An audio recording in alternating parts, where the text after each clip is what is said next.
इस audio book को सुनने से आप में साइंटिस्ट बनने की प्रेरणा पैदा हो सकती है।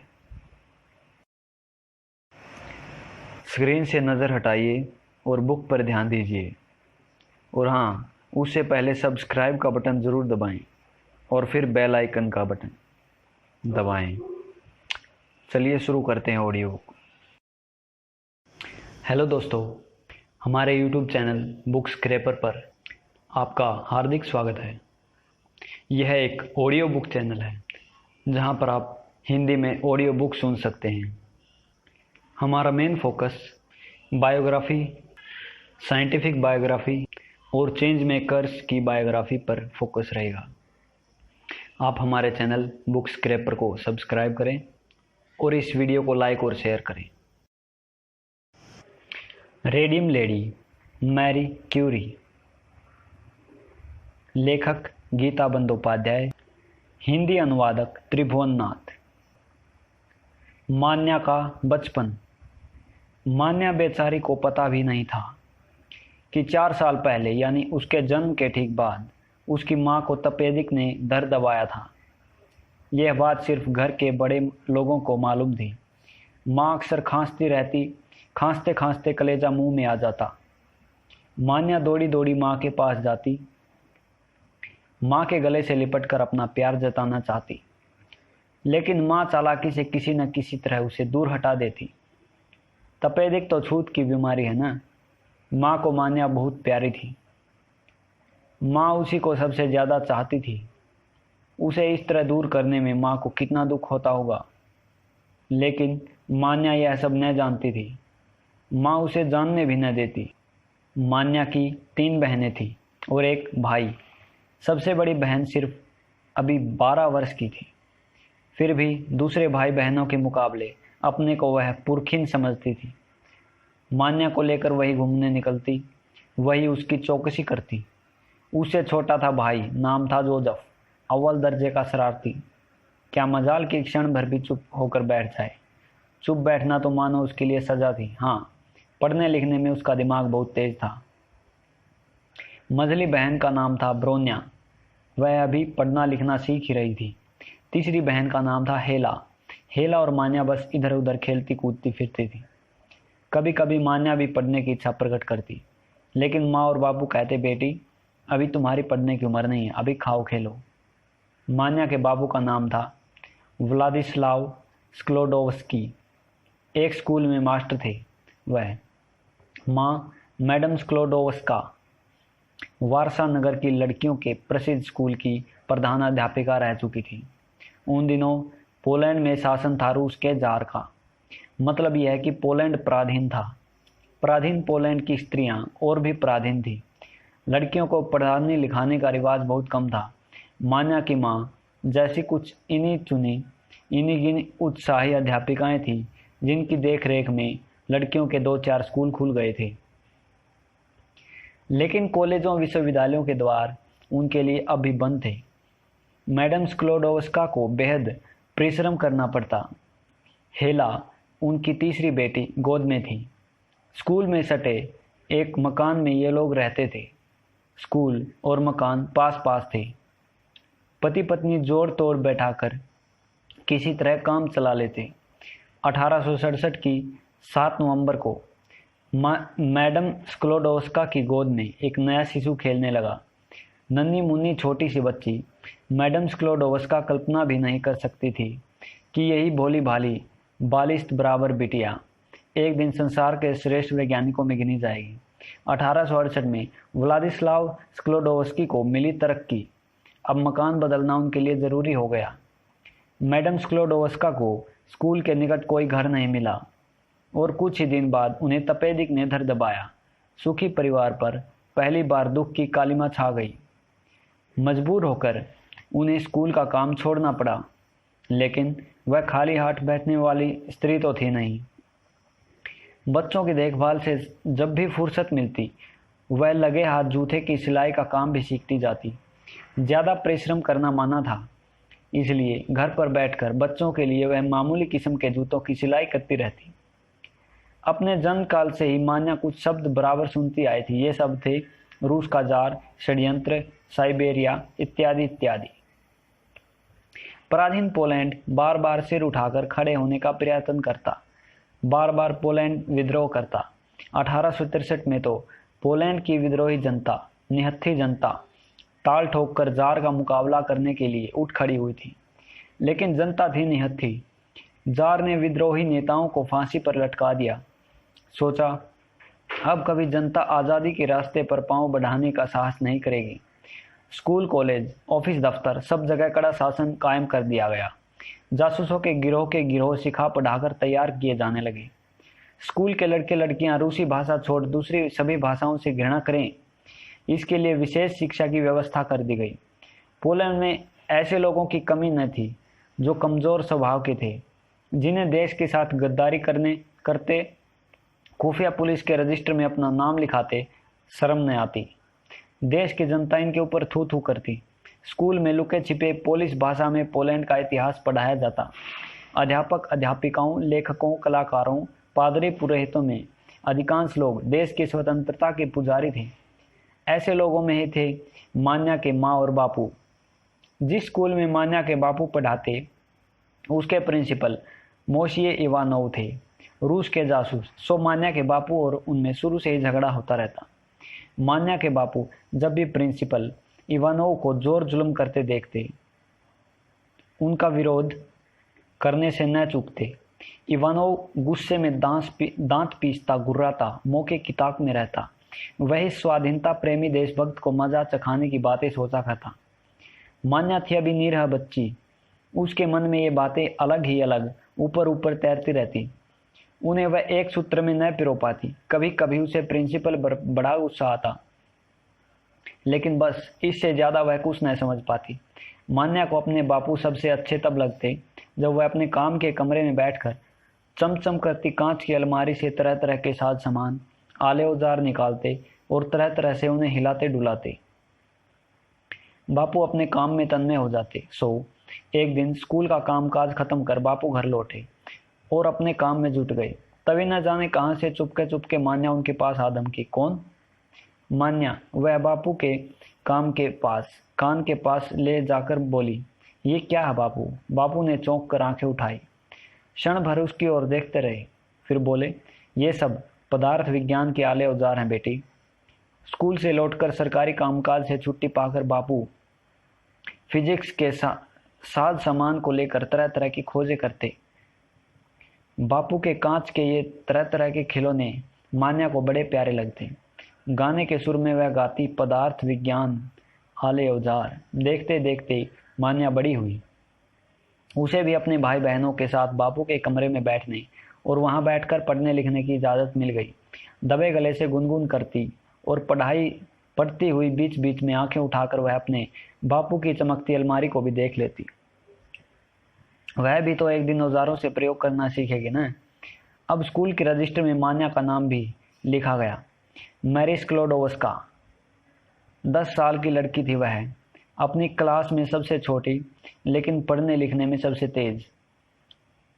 एक बार जो सुन लेती, पढ़ लेती, उसे कभी न भूलती। किसी कविता को 2-4 बार अगर उसने पढ़ लिया तो फिर क्या है, बिना किताब देखे पूरी कविता फराटे से सुना देती। कुछ लोग सोचते कि मान्या जरूर चुपके चुपके पढ़ती होगी, बड़ी तेज थी उसकी समझ शक्ति। मैरी स्क्लोडोवस्का। जी अध्यापिका जी। पोलैंड का इतिहास तो पढ़ा है ना, बताओ। तो स्तानिस्लास ऑगस्टस कौन था? स्तानिस्लास ऑगस्टस 1764 में पोलैंड के राजा चुने गए। वह बड़े विद्वान और बुद्धिमान थे। उन्होंने अपने राज की कमजोरी और अंदरूनी गड़बड़ी को समझा, लेकिन वह आवश्यक सुधार न कर पाए। उनमें साहस की कमी थी।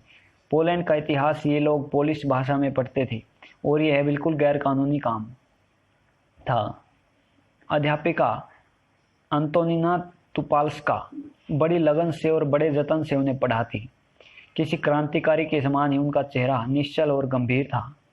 10-12 साल के कुछ बच्चे तुपाल्स्का को घेरे बैठे हैं। अध्यापिका उन्हें पढ़ा रही है। कुछ बच्चों की चमकती आंखें उन पर टिकी हैं। न जाने कब के किस पुराने जमाने के राजा के गुण दोषों की चर्चा हो रही। क्या क्या गलतियां की थी उस राजा ने, क्या क्या अच्छाइयां थी उसमें। टन यकायक घंटा 2 बार टनटना उठा। एक अजीब सी झंझनाहट हवा में गूंज उठी, दबी हुई रूंधी हुई आवाज जैसी। कमरे में मानो बिजली दौड़ गई। फौरन 4 लड़कियां सारी किताबें बटोर कर न जाने किधर हवा हो गई। देखते देखते वह फिर लौट आई। कब गई और कब आई पता नहीं चला। सब लड़कियों ने सिलाई के कपड़े हाथ में ले लिए। हर एक के हाथ में कपड़ा, कपड़े पर महीन महीन बखिया किया जा रहा है। लेकिन सभी लड़कियों की सांसें तेज थी। कमरे का दरवाजा खुला। मोशी हार्नबर्ग के अंदर पैर रखे। यह थे स्कूल के इंस्पेक्टर। चमकदार भड़कीली वर्दी, चमचमाते बटन। अंदर आकर उन्होंने तो सबसे पहले तो बड़े गौर से सब लड़कियों को देखा। फिर मानो धोखे से एक मेज की दराज खोली और उसमें झांका। नहीं, उसमें भी कोई कॉपी किताब न थी। हार्नबर्ग के साथ स्कूल की प्रधान अध्यापिका भी थी। वह तो जैसे अपने इष्ट देव का स्मरण कर रही। हाय भगवान, पता नहीं चपरासी ने घंटा ठीक समय पर बजाया है या नहीं। जोर जोर से आप क्या पढ़ा रही थी? होठ चबाते हॉर्नबर्ग ने पूछा। आज से बच्चों को क्रिलोव की परियों की कहानी सुनानी शुरू की है, शांत स्वर में तुपाल्स्का ने उत्तर दिया। मान्या की छाती धक धक करने लगी। क्लास की सबसे तेज लड़की वही थी ना? सभी सरकारी मुआयनों में सबसे पहले उसी की पुकार होती थी, मैरी स्क्लोडोवस्का। नाम सुनते ही मान्या के चेहरे का रंग उड़ गया। बेचारी डरती सहमती सामने आई। पहले तो उसने रूसी भाषा में प्रार्थना बुलवाई गई उससे, फिर प्रश्नों की झड़ी लगा दी गई। बताओ तो, पोलैंड का स्वामी कौन है? उत्तर था, रूस का पवित्र जार। उत्तर देते देते मान्या का चेहरा पीला पड़ गया। फिर भी हॉर्नबर्ग उसे किसी सवाल की लपेट में न ले सके। हॉर्नबर्ग साहब बहुत खुश हुए। गजब की याददाश्त है इस लड़की की, उच्चारण भी कितना साफ सुथरा। कौन कहेगा यह लड़की रूस में पैदा नहीं हुई। आखिर किसी तरह यह दिल दहलाऊ परीक्षा समाप्त हुई। हॉर्नबर्ग उठकर दूसरी कक्षा में चला गया। तुपाल्स्का का गला भर आया। दोनों हाथ बढ़ाकर धीमी आवाज में उन्होंने पुकारा, इधर आओ, इधर आओ प्यारे बेटी। मान्या पास खिसक आई। अब तक जो अपमान वह चुपचाप पी रही थी, वही आंसू बनकर आंखों से बरस पड़ा। झरझर झरझर आंसू बहने लगे। घर हो या बाहर, सभी जगह बड़ी कठिन और पेचीदा समस्याएं थी। अपनी उम्र के लिहाज से मान्या सचमुच बहुत गंभीर, सचमुच बहुत बड़ी हो गई थी। माँ की बीमारी बढ़ती गई, बढ़ती बढ़ती बहुत बढ़ गई। सुंदर बड़ी बड़ी आंखें थी उसकी, कान तक खींची हुई, और अब इन्हीं आंखों में नाच रही थी मृत्यु की छाया। माँ तो बीमार थी ही, बापू की नौकरी भी चली गई। प्रिंसिपल इवानोव ने स्क्लोडोस्की की नौकरी छीन ली, लेकिन मान्या के बापू को इससे दबाया तो जा नहीं सकता था। उन्होंने फिर एक छोटे से सरकारी स्कूल में नौकरी कर ली। मकान भी बदल लिया, दूसरे घर में रहने लगे।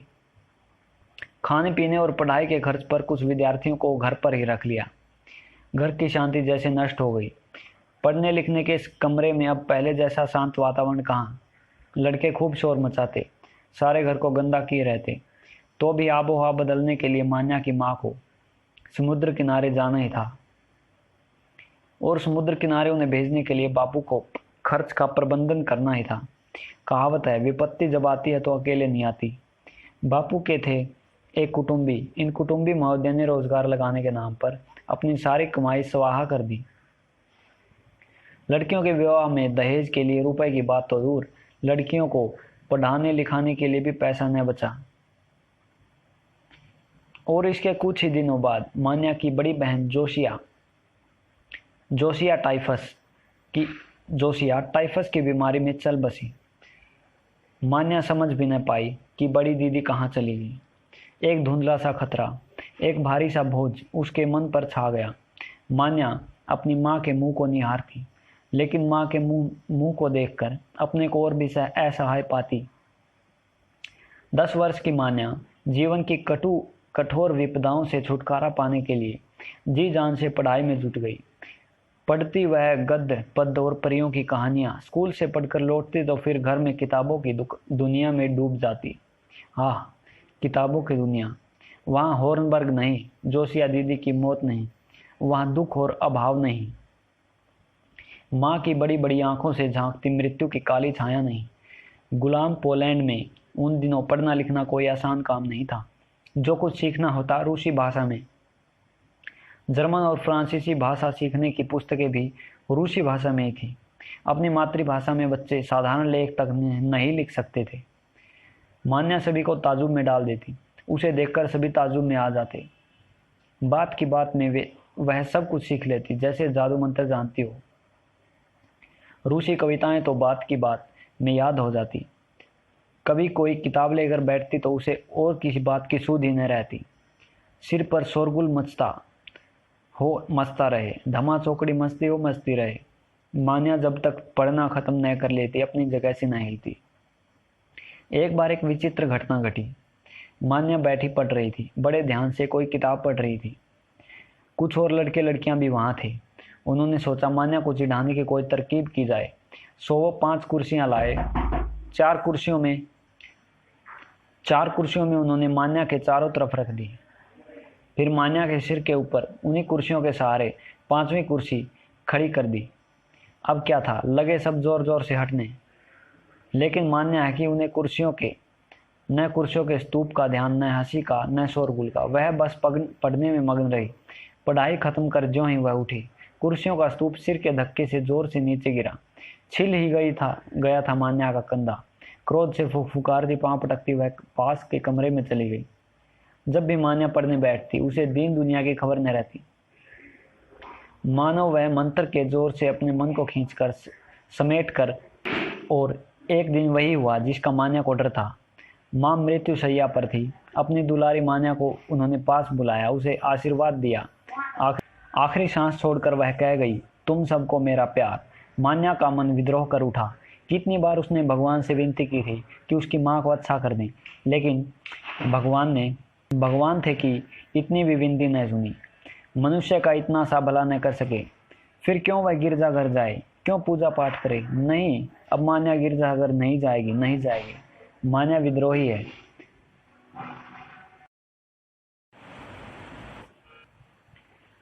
विश्वविद्यालय। दुख और दुर्दिन ही सदा जीवन में नहीं रहते। स्क्लोडोवस्की परिवार के अच्छे दिन भी लौटे। अनेक कठिनाइयों के होते हुए बापू ने चारों भाई बहनों की पाल पोस कर बड़ा किया। मान्या की मझली दीदी ब्रोन्या और भाई जोसेफ को स्कूल की फाइनल परीक्षा में स्वर्ण पदक मिले।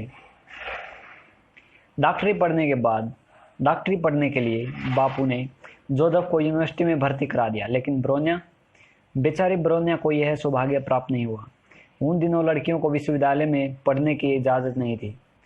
कोई लड़की अगर ऊंची शिक्षा पाना चाहती है तो उसके सामने 2 ही रास्ते हैं, या तो वह घर पर बैठी बैठी किताबों से सिर मारे या देश छोड़कर पढ़ने के लिए कहीं और निकल जाए।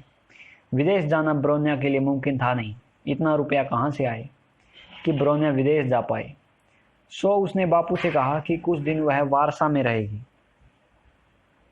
वहीं बच्चों को पढ़ाएगी। हाथ में रुपये आ जाने पर पेरिस पढ़ने चले जाएगी। पेरिस यूनिवर्सिटी में वह डॉक्टरी पढ़ेगी। मान्या का नाम बापू ने सरकारी स्कूल में लिखाया। सभी कहते, भाई बड़ी तेज है लड़की है, किसी मामूली स्कूल में डाल देते तो इसकी पढ़ाई चौपट हो जाएगी। इसके अलावा एक बात और थी, जब तक सरकारी स्कूल का सर्टिफिकेट न मिले विदेश जाने की, किसी यूनिवर्सिटी में भर्ती होने की या कोई नौकरी करने की गुंजाइश न थी। नए सरकारी स्कूल में रूसियों का कड़ा शासन था। क्रिलोव की कहानियों के नाम पर पोलिश भाषा में पोलैंड का इतिहास पढ़ने की कोई संभावना थी नहीं। मान्या का मन बहुत बेचैन रहता। स्कूल में भर्ती होने के कुछ ही दिन बाद एक जर्मन अध्यापिका से मान्या की झड़प हुई। जर्मन अध्यापिका को पोलिश लड़कियों का देश प्रेम फूटी आंख ने सुहाता। वह बराबर इसी कोशिश में रहती कि किसी तरह इन लड़कियों को नीचा दिखाया जाए। 2.5 हाथ की औरत, मुश्किल से मान्या के कंधे तक सिर पहुंचता, लेकिन बाप रे बाप कितना गुस्सा भरा था उसमें। सभी डरे सहमे रहते उसके सामने। अगर कोई नहीं डरता था, नहीं घबराता था, तो मान्या और उसकी सहेली काजिया, दोनों लड़कियां कक्षा में सबसे तेज थी। यही दोनों लड़कियां थी कक्षा की सबसे साहसी लड़कियां। मान्या और काजिया में खूब पटती थी। बस ऐसा समझो जैसे एक प्राण 2 शरीर। छुट्टी होते ही दोनों निकल पड़ती, दूर, बहुत दूर। दोनों घूमने निकल जाती। वारसा नगर का चप्पा चप्पा छान मारती, ढूंढ कर नए नए रास्तों का पता लगाती, खूब बातें करती। तरह तरह की बातें, तरह तरह के खेल खेलती।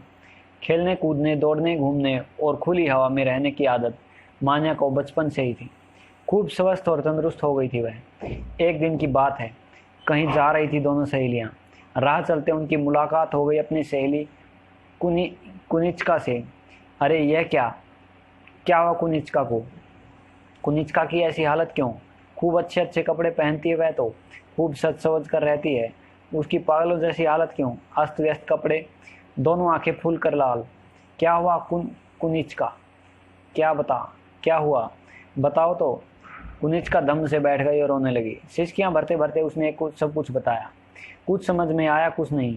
जासूसों ने उसके भैया की एक षड्यंत्र के मामले में फंसा दिया। फांसी की सजा हो गई है। कल ही तड़के उन्हें फांसी दी जाएगी। कुनिचका की को बस इतनी ही खबर थी। वह बेचारी फूट फूट कर रो रही थी। मान्या और काजिया सन्नाटे में आ गई। कुनिचका को उसके घर पर ले गई। छोटी छोटी लड़कियां, नन्हा सा सुकुमार मन, असंयंत्रणा से उनका नन्हा मन छटपटा। कुनिचका और कुनिचका की सहेलियों ने रात उसके मकान पर काटी। रात भर सब जागती रही। अब भोर होने को थी। भोर का हल्का प्रकाश सारी दुनिया को धीरे धीरे सचेत कर रहा था। रात भर जागी आकाश की ओर टकटकी लगाए बैठी इन लड़कियों का चेहरा बर्फ जैसा हो गया था। तीनों सहेलियों ने एक दूसरे का हाथ पकड़कर घुटने टेक कर पोलैंड के इस बहादुर बेटे के नाम पर अपने कोमल सुकुमार मन की सारी श्रद्धा इन्होंने उड़ेल दी। इसी तरह हंसते रोते दिन बीते चले। मान्या ने अब 16वें वर्ष में पैर रखा। सन 1883 12 जून को मान्या ने स्कूल की फाइनल परीक्षा पास की। सबसे ज्यादा नंबर मिले मान्या को। हाँ, कितना गर्व हुआ उसके बापू को। परीक्षा के बाद लंबी छुट्टियां बिताकर मान्या फिर वारसा लौटी। छुट्टियां बिताई थी उसने गांव में अपने रिश्तेदारों के घर। वहां उसकी इतनी खातिर हुई, इतना खिलाया पिलाया गया उसे, इतना कि वह और भी मोटी ताजी हो गई। और सिर्फ मोटी ताजी नहीं, हिम्मत भी उसकी चौगनी हो गई थी। मीलों घूमना, घंटों तैरना, खेलने कूदने से शरीर तो स्वस्थ हुआ ही, मन भी दृढ़ और मजबूत हुआ। मान्या ने प्रकृति को नई आंखों से देखना सीखा। नई नई बातों की खोज में रहने वाला उसका मन प्रकृति के रहस्य को छीन लेने के नए नए सपने देखता। लेकिन मान्या थी आखिर एक गुलाम देश की बालिका। ऊपर से बापू के पास पैसा नहीं। मान्या अपने जीवन के लिए कौन सा मार्ग चुने? कौन सा मार्ग अपने जीवन के लिए निकालेगी? मान्या और उसकी दीदी ब्रोन्या ने आखिर एक मार्ग खोज निकाला। कौन सा मार्ग? यही कि मान्या भी पेरिस जाएगी। स्वाधीन फ्रांस में वह भी विज्ञान, वही बापू वाला पदार्थ विज्ञान पढ़ेगी। सो ब्रोन्या की तरह मान्या ने भी बच्चों को पढ़ाना शुरू किया। लेकिन जो पैसा आता खाने पीने में ही खर्च हो जाता। दोनों बहनें मिलकर भी कुछ जमा न कर सकी। उधर दिन ब दिन बापू की हालत बिगड़ती जा रही थी।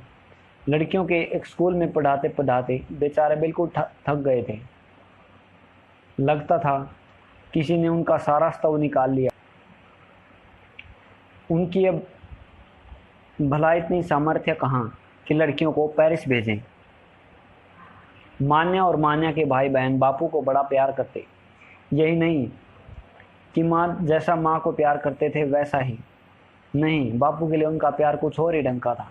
बापू का दिल था बहुत कोमल और दिमाग था एक वैज्ञानिक का। उनका सारा समय गरीबी से जूझने में बीता। खोजबीन के लिए, प्रयोग के लिए बिल्कुल समय न मिलता।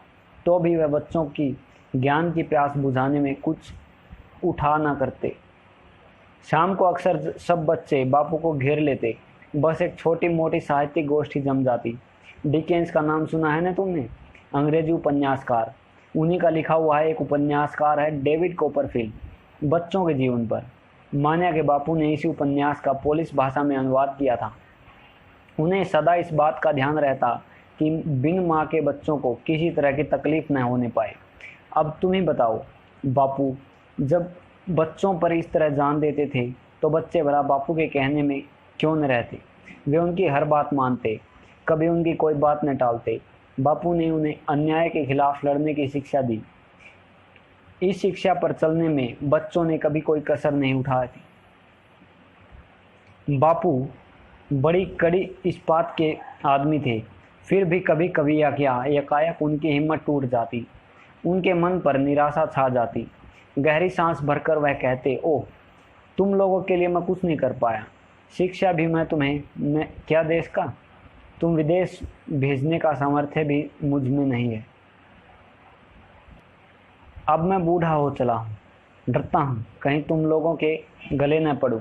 बापू की बातें सुनकर चारों भाई बहन बापू को घेर लेते और कहते, क्या कहते हो बापू, अब तो हम लोग बड़े हो गए हैं, डरने की क्या बात है। मान्या के लिए विश्वविद्यालय का द्वार भले ही बंद हो, ज्ञान का द्वार बंद नहीं हो सकता था। पोलैंड के जाने माने देश प्रेमी वैज्ञानिकों की कोशिश पैरवी से उस जमाने के सारे आईन कानूनों को अंगूठा दिखाकर छिपे छिपे एक प्रदीप्त विश्वविद्यालय चलने लगा। गुलाम पोलैंड में जैसे देश प्रेम वर्जित था, वैसे विज्ञान की चर्चा भी, लेकिन विज्ञान की चर्चा लुक छिप कर होती रहती। रोज शाम को किशोर बालक बालिकाओं को विज्ञान की शिक्षा दी जाती, उनके मन में देश प्रेम की लौ जगाई जाती। उन्हें सिखाया जाता, जब भी तुम आम जनता के बीच जाओ, अब भी उसके बीच बैठो उठो, उसे जगाओ, पुरानी रूढ़ियों को तोड़ो, जनता में नए वैज्ञानिक विश्वास भरो। मान्या और ब्रोन्या बड़े उत्साह से दोनों ने विश्वविद्यालय में नाम लिखाया। दोनों ने देश को प्यार करना, विज्ञान को गहराई से जानना सीखा। विज्ञान और मनुष्य का कल्याण दोनों चीज़ें उनके लिए एक ही थी। पर रुपए पैसे वाली समस्या हल नहीं हुई। बहुत सोचा विचारा, एक दिन मान्या ब्रोन्या से बोली, दीदी, इसी रफ्तार से हम लोग चलते रहे तो पहुंच चुके पेरिस। अब एक बात मुझे सूझी है, कहो तो कहूँ। ब्रोन्या बोली, कहो। हमारे पास जो भी थोड़ी पूंजी है, मान्या ने कहा, उसे लेकर तुम पेरिस चली जाओ। डॉक्टरी पढ़ने में 4 साल लगते हैं ना। इस बीच मैं क्या करूँगी कुछ मालूम मैं क्या करूँगी मालूम है? मैं गांव में किसी बड़े घर में ट्यूशन कर लूँगी। जो कुछ मिलेगा उसमें से थोड़ा तुम्हारे पास भेज दिया करूँगी, थोड़ा अपने लिए बचा लूँगी। ब्रोन्या का हृदय भर आया, आंखों में आंसू छलछला गए। दोनों हाथ फैलाकर बोली, पूरी बात तो सुन लो दीदी। मैं इस तरह 3 साल चलाऊंगी, बापू भी तुम्हें कुछ न कुछ मदद देते रहेंगे। बस तीसरे साल मेरे पास पेरिस जाने भर को पैसा हो जाएगा, तब तक तुम्हारे इम्तिहान भी खत्म हो जाएंगे। बापू मुझे मदद देंगे, तुम भी तो कुछ मदद दोगे ना। ब्रोन्या तब भी मना करती रही। बोली, यह नहीं, ये कैसे हो सकता है, तुम तो मेरी छोटी बहन हो। अब मान्या बिगड़ उठी, तुम भी बिल्कुल पागल हो दीदी, छोटी हूँ तभी तो बाद में जाऊंगी, इसके अलावा हो ही क्या सकता है। सो ब्रोन्या को पेरिस जाने का इंतजाम ही करना पड़ा। लड़कियों का विचार जब बापू को मालूम हुआ तो उन्होंने भी उत्साह बढ़ाया। मान्या जीवन के संघर्ष में कूद पड़ी। उम्र सिर्फ 17 साल की, और इसी उम्र में नौकरी की तलाश में इधर उधर घूमना शुरू किया। ब्रोन्या पेरिस रवाना हो इससे पहले मान्या को एक जगह काम मिल गया, एक अपरिचित छोटा सा गांव। इसी गांव में एक बड़े आदमी के घर लड़कियों को पढ़ाना था। वह वहीं रहेगी, वहीं खाए पिएगी, कपड़े लत्तों की धुलाई का खर्चा भी वही लोग देंगे, ऊपर से साल में 400 रूबल की तनख्वाह। मान्या फूली न समाई। अपनी छोटी सी हिसाब कापी उसने निकाली, जमा खर्च का हिसाब पूरा लगाया, कितना वह दीदी को देगी और कितना अपने लिए रखेगी। लो, उसके गांव से जाने का वक्त आ गया। बड़ी उथल पुथल है उसके मन में। बापू भैया दीदी को छोड़कर जाने पहचाने घर को छोड़कर घर के लोगों से दूर कहाँ जा रही है मान्या? कहाँ जा रही है घर की सबसे छोटी बिटिया? गांव में जमींदार साहब का घर वैसा ही निकला जैसा उसे डर था। 24 घंटे मालकिन का पारा गर्म। और रहन सहन को देखकर तो मान्या को पूरे अभिजात वर्ग से घृणा हो गई। उन दिनों पोलैंड के बड़े आदमी अपने बच्चों को फ्रांसीसी और रूसी छोड़कर और कुछ नहीं सिखाते थे। पोलिश भाषा में तो बात भी नहीं करते थे। अपने को जनसाधारण से अलग ऊपर उठा हुआ दिखाना चाहते थे। उन्हें डर था कि कहीं विदेशी शासक उन्हें मामूली आदमी न समझ बैठे। मान्या ने अपनी सहेली काजिया को लिखा, ये लोग बड़े आदमी हैं। बड़े आदमी ऐसे कि 5-5 नौकर रख लेते हैं, लेकिन तनख्वाह नहीं देते उन्हें। 1 महीने उधार लो तो भरने में लग जाते हैं 6 महीने। एक तरफ तो रोज के खर्चे में कटौती, दूसरी ओर औरों को दिखाने के लिए अंधाधुंध पैसे की बर्बादी। फ्रेंच के नाम पर ये लोग बोलते हैं एक अजीब सी दोगली जुबान। उच्चारण सुनो तो हंसते हंसते पेट में बल पड़ जाए, लेकिन तब भी बोली जाएगी फ्रेंच ही। बातें ये लोग बड़ी मीठी मीठी करते हैं, आवाज़ में जैसे शक्कर घुली हो, लेकिन दूसरों की बुराई छोड़ और कोई बात इनके मुंह से नहीं निकलती। यहाँ आकर आदमी को मैंने और अच्छी तरह से पहचानना सीखा। यकीन मानो, उपन्यासों में जो चरित्र हम पढ़ते हैं ना, वे सब असली हैं। पैसा आदमी को कितना नीचे गिरा सकता है, यह यहीं आकर मैंने देखा। आखिर खिंच कर मान्या को काम छोड़ना पड़ा, तो भी उसे ज़्यादा दिन बेकार नहीं बैठना पड़ा। एक और परिवार में अच्छी तनख्वाह पर काम मिल गया। बड़े अच्छे आदमी थे ये लोग। खूब अच्छा घर, 2 लड़कियों को पढ़ाती थी मान्या। एक 10 साल की बड़ी लाडली और बड़ी दुलारी, दूसरी उसकी बहन मान्या की उम्र की।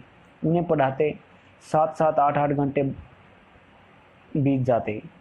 समय मिलने पर मान्या वहाँ की स्थानीय लाइब्रेरी से पुस्तकें लाती, विज्ञान की पुस्तकें लाती। पुस्तकें पढ़ते पढ़ते वह उनमें डूब जाती। कभी कभी उसका मन दुखी होता तो कॉपी खोल कर बैठ जाती और कैलकुलस के ऊबड़ खाबड़ सवाल हल करने लगी। क्या खूब नुस्खा निकाला था उसने मन बहलाने का। लेकिन मान्या को इतने से संतोष न था। मन ही उसका ऐसा बन गया था कि चैन से न बैठ पाती थी। जब देखो तब काम, हमेशा काम करने को बेचैन। एक दिन उसकी बड़ी शिष्या से उसका सलाम मशविरा बहुत देर तक चलता रहा। थी भी वो उसी की उम्र की। मान्या अपने पुराने विश्वविद्यालय का आदर्श नहीं भूली थी। दोनों ने फैसला किया कि वहाँ के मिल मजदूरों के बच्चों को इकट्ठा करके एक क्लास चलाएंगी। घर की मालकिन अच्छे स्वभाव की थी, उसने इजाज़त दे दी। फिर क्या था, ठीक हो गई जगह मान्या के कमरे के पास ही। मान्या और उसकी शिष्या, ये थी नई स्कूल अध्यापिकाएं। शाम को घर पर भीड़ लग जाती। फटे पुराने कपड़ों में लिपटे लड़के लड़कियों की भीड़। सब इकट्ठा हो जाते। फिर अटक अटक कर धीरे धीरे एक एक शब्द ये लोग पढ़ते। मान्या बड़े धीरज से पढ़ाती उन्हें। बड़ापन तो मालूम होता उसे उनके साथ।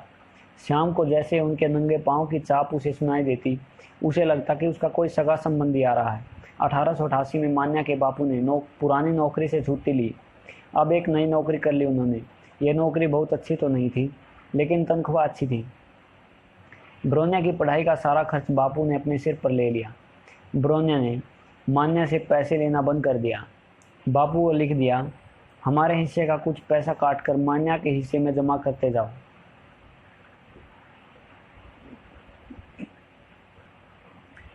ब्रोन्या ने कई परीक्षाएं पास की, एक के बाद एक, खूब अच्छे नंबरों से। लेकिन क्या, यह है कि मान्या के मन में विदेश जाने की अब पहले जैसी हुक नहीं थी।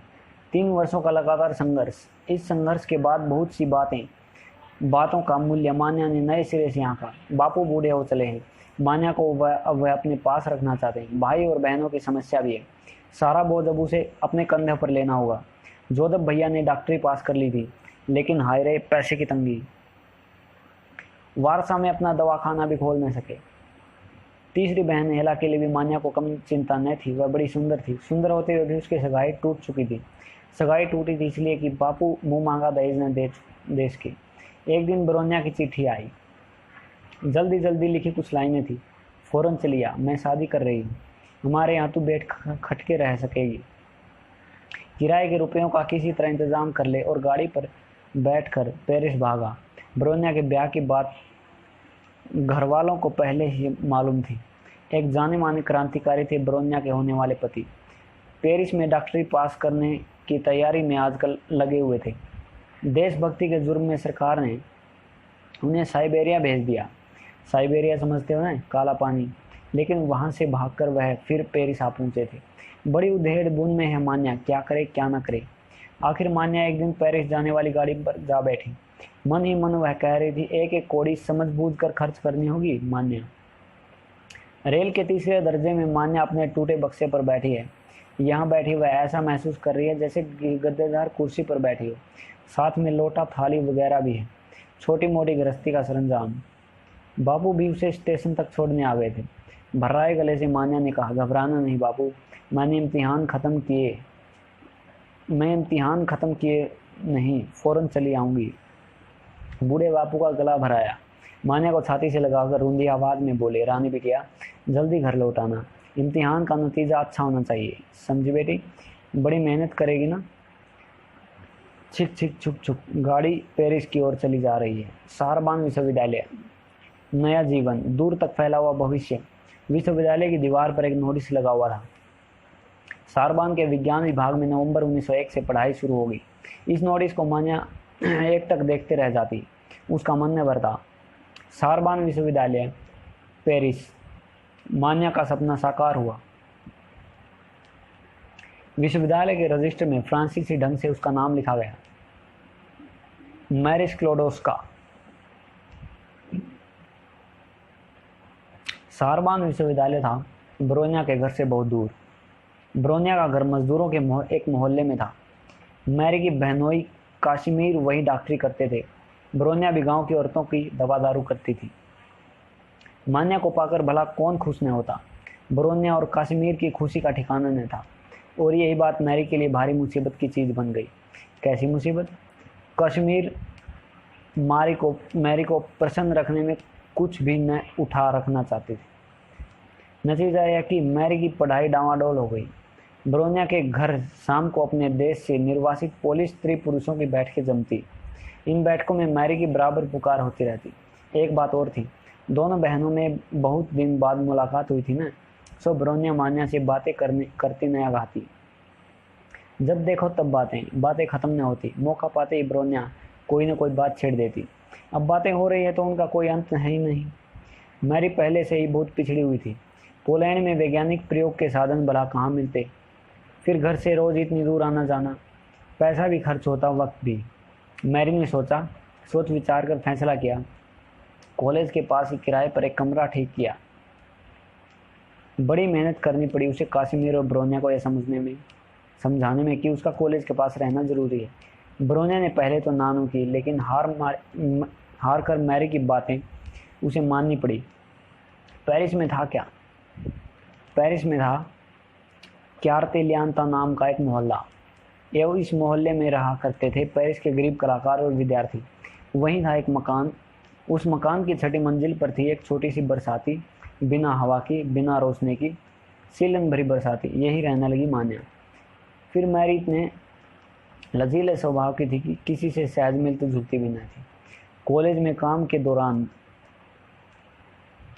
जिनके साथ उसका संपर्क होता, उसके साथ कॉलेज से बाहर उसका कोई संपर्क न था। मैरी का तो हर क्षण कीमती था। यही मैरी दिन बिताने लगी, एकाग्र साधना में डूबी हुई, पढ़ने लिखने में व्यस्त। मैरी को अध्ययन में बहुत आनंद आता, खासकर प्रोफेसर पॉल ऑपेल के भाषणों में। प्रोफेसर ऑपेल के भाषण सुनती वह कभी न थकती, कभी न गाती। ग्रह उपग्रह नक्षत्र, हजारों करोड़ों लाखों करोड़ों मील दूरियां। प्रोफेसर ऑपेल इनके संबंध में कुछ इस विधि से बताते मानो जादू का तमाशा दिखा रहे हों। वह कहते, लो देखो, मैं सूरज को हाथ में लेकर नचाता हूँ। बोहों के नीचे दबी मैरी की आंखें चमक उठती। वारी निराली दुनिया, मधुर संगीत के स्वर में बंधा हुआ ये अनोखा विश्व। मैं सूरज को हाथ में लेकर नचाता हूँ। परीक्षा जो जो नजदीक आती, मैरी एकाधी खोई दिखाई देती। खाने पीने तक की सुध न रही। घर को गर्म रखने के लिए आग जलाना भी अक्सर भूल जाती। लिखते लिखते ठंड से उंगलियां सिकुड़ जाती। तब कहीं ध्यान आता कि आज कोयला लाना भूल गई थी। जब बहुत भूख लगती तो पोलैंड से अपने साथ लाया स्पिरिट लैम्प जलाकर एक प्याला चाय गर्म कर लेती। यही उसका दिन का भोजन होता। खाना बनाने में तो आखिर समय लगता है ना, सो मैरी को खाना बनाना भी अखरता। काश्मीर और ब्रोनिया के मित्र अक्सर मैरी की खिल्ली उड़ाते। सुना भाई, हमारी मैरी स्क्लोडोस्का तो शोरबा पकाना तक नहीं जानती। लेकिन कितने दिन चलता है यह? धीरे धीरे मैरी का शरीर निढाल हो चला। एक आध बार तो वह बेहोश तक हो गई। लेकिन वह कमजोर क्यों होती है? क्यों बेहोश हो जाती? इसका रहस्य उसे समझ में न आता। निदान जो होना था वही हुआ। एक दिन उसकी शक्ति ने जवाब दे दिया। एक दिन की बात है, कॉलेज की अपनी सहेली के सामने ही मैरी बेहोश हो गई। सहेली बेचारी घबरा गई। भागी भागी काश्मीर और ब्रोनिया के घर पहुंची। काश्मीर भी काम धाम छोड़कर भागे और 6 तले वाले मकान में पहुंचे। कमरे में घुसते ही उन्होंने सतर्कता से चारों ओर देखा। ये क्या? मान्या खाना पकाती है, इसका कोई चिन्ह नहीं। कड़े स्वर में उन्होंने पूछा, मैरी तुमने क्या खाना खाया आज? आज याद नहीं पड़ता। हाँ, खाया तो है कुछ देर पहले। मैं पूछता हूँ क्या खाया? खाया यही कुछ फल और बहुत कुछ। अब काश्मीर का क्रोध उबल पड़ता। आओ देखा न ताओ तुरंत गाड़ी की ओर ले गए मैरी को अपने घर। ब्रोनिया अपनी बहन की सेवा में तन-मन जुट गई। देखते देखते मैरी के चेहरे की स्वाभाविक लाली लौट आई। स्वस्थ होकर मैरी ने विदा मांगी। लेकिन वे लोग क्यों मानने लगे? आखिर मैरी ने बार बार विश्वास दिलाया कि वह अपने शरीर को पूरे जतन के साथ रखेगी। तभी ब्रोनिया ने उसे वहां से हटने की इजाजत दी। अब आप पहुंचे नतीजे के दिन। बड़ी बेसब्री से कटे ये दिन, और एक दिन मैरी यूनिवर्सिटी पहुंची। उसे मालूम हुआ कि वह प्रथम श्रेणी में उत्तीर्ण हुई है। सबके सब अचंभे में आ गए। बापू की दुलारी मान्या फिर बापू के पास लौट चली। लौटकर घर पहुंची तो मान्या ने देखा कि घर की हालत बहुत खराब है। उसका दिल बैठ गया। ऊंची शिक्षा के लिए दोबारा पेरिस जाने की कोई संभावना न दिखाई देती, लेकिन इस बार भी पिछली बार की तरह से उसे एक अच्छा मौका मिल गया। एक धनी पोलिश महिला थी, वह मान्या को बहुत मानती थी। कोशिश करके उन्होंने उसे अलेक्जेंड्रोविच स्कॉलरशिप दिला दी। अब मैरी दुगने उत्साह से पेरिस लौटी। हालांकि उसकी आर्थिक दशा इस बार पिछली बार से भी ज़्यादा खराब थी। चादर का एक कोना खींचती तो दूसरा हट जाता। खर्चा किसी तरह पूरा न पड़ता। उसका एक बहुत पुराना साथी था, जूता। उसे भी अब विद्रोह के दिन आ गए थे। घिसटते घिसटते बेचारे ने मुंह फैला दिया। अब तो नया जूता खरीदना ही होगा, दूसरा कोई चारा नहीं। उसने नया जूता खरीदा तो हाथ की रही सही पूंजी भी गायब। घर में आग जलाने तक को पैसा नहीं। कमरा इस बार भी छठे तीले पर ही लिया था। छठे तीले का कमरा, कड़ाके की सर्दी में घर हो जाता जैसे बर्फ। पढ़ते पढ़ते दांत किट किट किट किट बोलने लगते। ठंड के मारे रात में पलक नहीं लगती। सर्दी हड्डियों को काटे देती थी। 2 बरस तक किसी तरह जोड़ जोड़ बचाए 2 कपड़ों में मारी ने दिन काटे थे। इन कपड़ों का रंग तक उड़ चला था। गर्म कोट तार तार हो रहा था, मानो बिल्कुल जवाब दे बैठने की धमकी दे रहा हो। मैरी रात को अपना ट्रंक खोलती, वही टूटा फूटा ट्रंक से वह निकालती कपड़े लत्ते। इन्हीं कपड़ों को बदन से लपेट कर सो जाती। लेकिन सर्दी तब भी हटने का नाम न लेती। अब तो मैरी एक कुर्सी खींचती और उसे भी उलट कर अपने ऊपर डाल लेती और आंखें बंद करके सोने की कोशिश करती।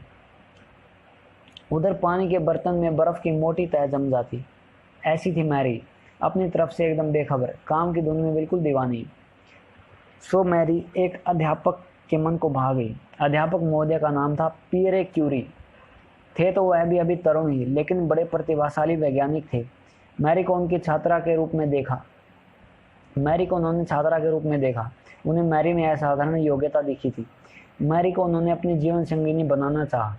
उन्होंने सोचा, हम दोनों मिलकर सारा जीवन विज्ञान की साधना में लगा देंगे। एक दिन उन्होंने मैरी के सामने विवाह का प्रस्ताव रख दिया। मैरी बड़े असमंजस में है, क्या करे क्या ना करे। पियरे क्यूरी हैं फ्रांस वासी, उनसे विवाह करने का मतलब यह है कि सारा जीवन फ्रांस में ही बिताना हुआ। भला मैरी कैसे हमेशा के लिए अपने देश को छोड़ सकती थी? मैरी ने आपत्ति की, पोलैंड निवासियों को अपना देश छोड़ने का अधिकार नहीं है। पियरे ने उत्तर दिया, अच्छी बात है, चलो मैं फ्रांस ही छोड़ दूंगा। अब तो मैरी और भी बड़े संकट में। पियरे क्यूरी जैसे वैज्ञानिक पोलैंड जाएंगे तो गुलाम पोलैंड में क्या करेंगे? बहुत हुआ तो मास्टरी कर लेंगे, यही ना। पोलैंड में वैज्ञानिक खोज करने की भी तो कोई सुविधा न थी। मास्टरी के अलावा जीविका का कोई दूसरा साधन पोलैंड में हो नहीं सकता था। अंत में मैरी के भाई बहनों ने सलाह दी कि वह विवाह कर ले और फ्रांस में ही रहे। पियरे के पिता थे डॉक्टर, बड़े उदार, बड़े श्रेष्ठ। पियरे की माता जी भी बड़ी तेजस्वी थी। जितनी तेजस्वी थी उतनी साहसी थी। सामाजिक रूढ़ियों, सड़े गले संस्कारों के पीछे आंखें मूंद कर चलने वाले न थे ये लोग। अपने बेटों को भी उतनी आज़ादी से जीवन बिताना सिखाया था। पियरे का भाई था जैक। पियरे और जैक दोनों में असाधारण प्रतिभा थी। बचपन से ही दोनों वैज्ञानिक खोज और प्रयोगों में बहुत आगे बढ़ गए थे। पियरे ने 16 वर्ष की उम्र में ही बीएससी की परीक्षा पास कर ली थी, वह भी सम्मान के साथ। इतना ही नहीं, अन्वेषण के क्षेत्र में नए नए अन्वेषण करके, नई नई खोजें करके दोनों भाइयों ने सबको आश्चर्य में डाल दिया। लेकिन विश्वविद्यालय के अधिकारियों ने उनकी खोजों को जो पुरस्कार दिया वह सिर्फ यह है कि उनकी पीठ ठोक दी, बस। 18 वर्ष की उम्र। इसी उम्र में पियरे ने एमएससी की परीक्षा पास कर ली। 19वें वर्ष में वह प्रयोगशाला में सहायक के पद पर नियुक्त हो गए। जैक को या उन्हें इसके अलावा न तो कोई पुरस्कार मिला न उपाधि। उल्टे दोनों भाइयों को अलग करने का इंतजाम कर दिया गया। जैक को एक कॉलेज में अध्यापक होकर चले जाना पड़ा। पियरे को school of physics and chemistry में पढ़ाने का मौका मिला। अब तक 1 साल बीत चुका था। बहुत उधेड़बुन के मारे पियरे के साथ विवाह करने को राजी हो गई। बहुत से लोगों ने तो उसके विवाह की आशा ही छोड़ दी थी। अपनी धुन की पक्की लड़की, एक लीक पर चलने वाली, अपने देश पर जान देने वाली, वह शादी करेगी पियरे से और रहेगी फ्रांस में। आखिर एक दिन नाते रिश्तेदारों, सगे संबंधियों, घनिष्ठ मित्रों की शुभकामनाओं सही मैरी स्क्लोडोवस्का मैडम क्यूरी बन गई। पियरे और मैरी का यह संयोग विज्ञान के क्षेत्र में सचमुच एक ऐतिहासिक घटना है। अब उन्होंने गृहस्थी जमाई। दोनों ही काम के पीछे दीवाने थे। छोटी मोटी घरेलू बातों में कीमती समय बर्बाद न हो, इसका उन्होंने पूरा बंदोबस्त कर लिया था। फिर भी मामूली मध्यवर्गीय परिवारों को की इस तरह इन दोनों को भी परेशानियों में उलझना ही पड़ता। परेशानियों से पूरी मुक्ति मिल न पाती। हिसाब किताब रखना, बाजार हाट करना, नाश्ता खाना बनाना, कपड़े लत्ते धोना, सब कुछ उन्हें ही तो करना था। मैरी स्क्लोडोवस्का तो शोरबा बनाना तक न जानती थी, लेकिन मैडम क्यूरी को तरह तरह के पकवान बनाने सीखने पड़े। पाक विद्या सीख ही तो ली। मैडम क्यूरी ने वह ऐसी तरकारियां बनाती जिन्हें पकाने में समय तो कम लगता, लेकिन जायका होता बढ़िया। पर जिनके लिए वह सब यह करती थी, उन पियरे महोदय को इसका ध्यान भी न रहता कि वह क्या खा रहा है क्या नहीं। एक बार एक भले घर की महिला ने पियरे साहब को एक मिठाई बनाकर खिलाई। पियरे किसी ध्यान में डूबे मिठाई और खाना खाते रहे। खाना खत्म कर चुकने पर भी मिठाई के बारे में उन्होंने कुछ नहीं कहा।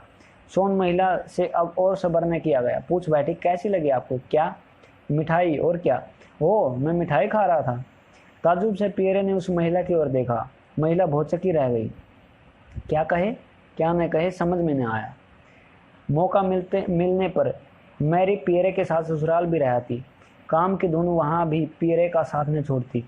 वहाँ उनके लिए 2 अलग अलग कमरे ठीक कर दिए गए थे। नाटक थिएटर जाने का मौका भी उन्हें मुश्किल से मिलता था। वारसा में मैरी की छोटी बहन हिला की शादी हो गई, लेकिन काम का दबाव इतना था कि पियरे उसमें शामिल न हो सके।